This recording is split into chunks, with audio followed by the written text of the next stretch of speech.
Hello there, world of tankers, and welcome to the channel. I'm of course your host, Droodles, Blitz, and in today's video we are going to be talking about the massive tier 10 balance changes that are going to be happening in update 9.1. Now, I already knew that these changes were going to happen for quite a long time because we had seen tier 8 get a pretty big rebalance. We had seen tier 9 get a pretty big rebalance with the ISA and vehicles like the WZ111 getting slower, and I had been calling for a while that Wargaming was working on a tier 10 balance change.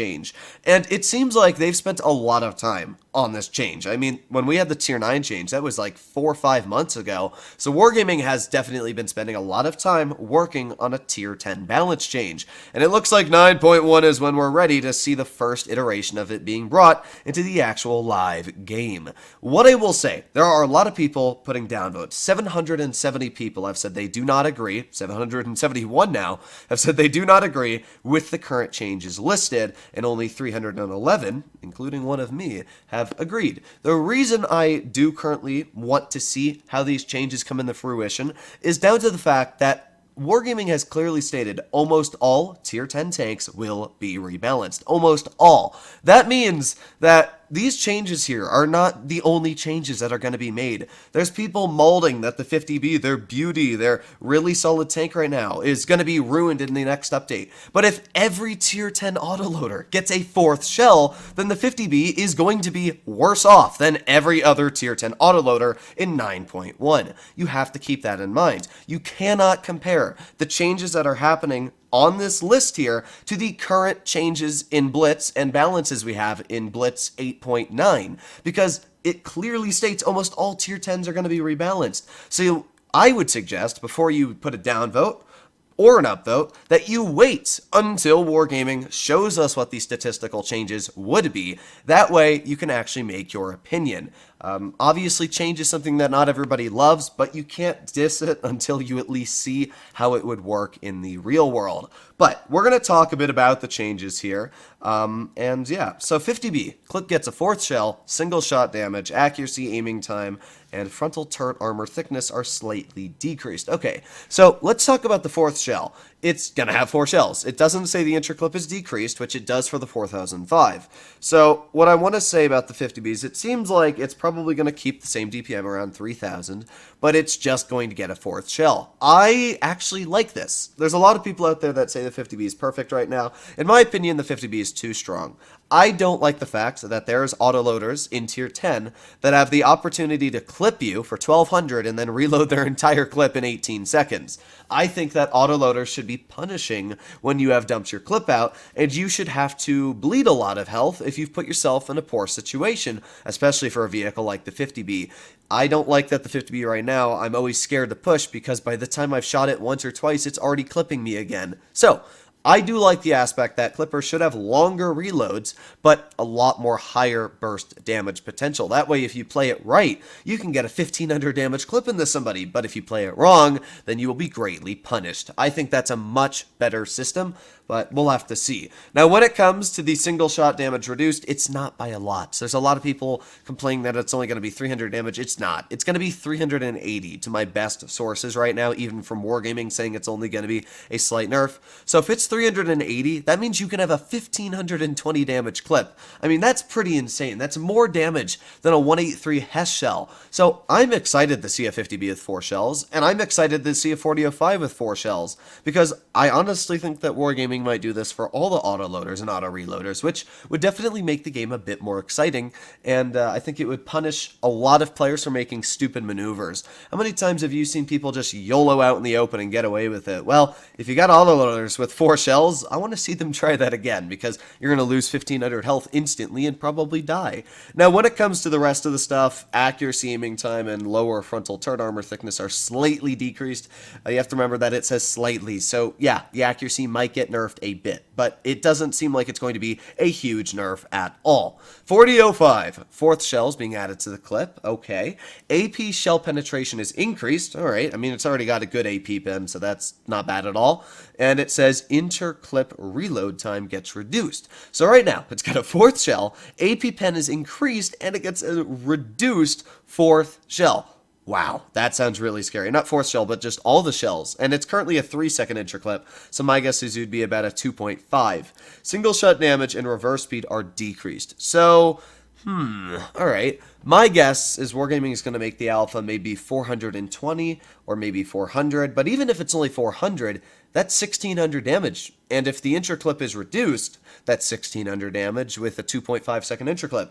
And it doesn't seem like they're getting rid of the consumables like that shell reload boost. I don't remember what it's called, but if we make our way, for example, over to the 4005 in tier 10, there it is, shell reload boost. It's 30% of the reload time in each magazine. So if you can still run that, yeah, the 4005 is going to be an incredibly strong beast. That'll be a tank to be scared of. And if the 4005 is getting a 4th shell and it's getting all this increased damage, does that mean the 183 is going to get a damage increase? I guess we'll have to find out. E50M, APCR is replaced by AP. Okay, that's great. DPM gets higher. That's great. Accuracy and single shot damage are slightly decreased. There's a lot of people saying, oh, this is going to ruin the E50M. How is a brawling tank that is meant to brawl other mediums going to be ruined by getting more DPM?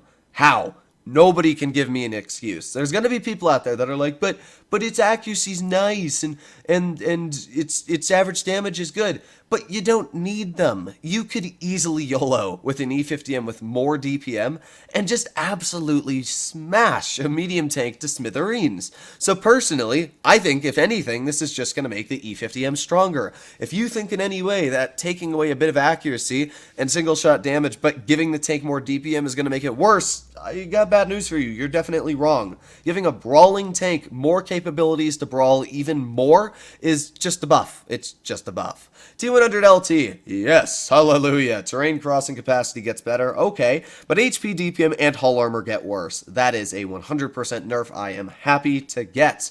Alright, and T95 E6 top speed and DPM are increased. Okay, turret cheek armor gets slightly weakened.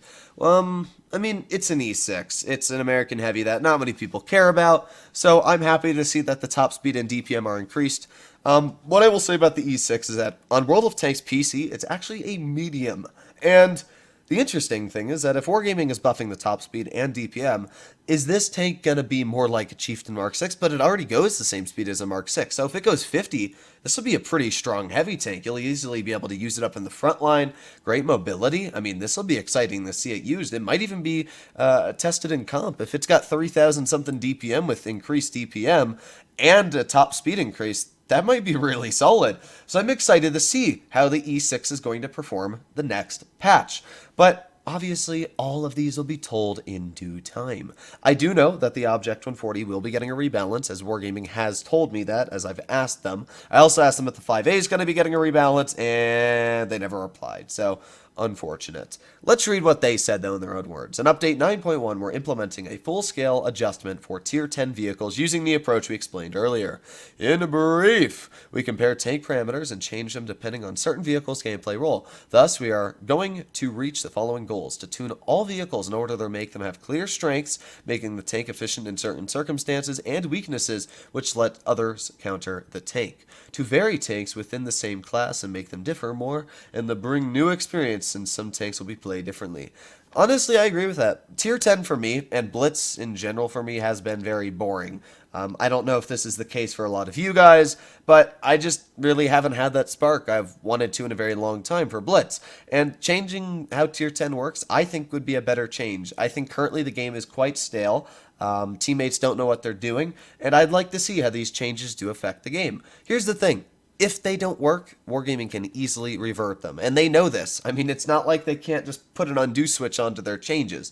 So, before you go dissing everything Wargaming does, I would suggest to put a little thumbs up there, because I want to see how the changes work. And, I mean, again, if they do not work, and they clearly have a negative reception, Wargaming will most likely put them back. Because I've already talked to some of the Wargaming people, and they've said if they don't go well, they'll take them back. So my suggestion, put a little thumbs up. But either way, I am excited for these changes. I'm excited to see what other changes are going to happen to Tier 10. These are just the tip of the iceberg. This is 5 vehicles, and there's, 50-something tanks in Tier 10 or something ridiculous? How many, 54 tanks in Tier 10. I mean, we're clearly going to be seeing vehicles like the 30B probably buffed. We're probably going to be seeing vehicles like the IS-7 changed slightly.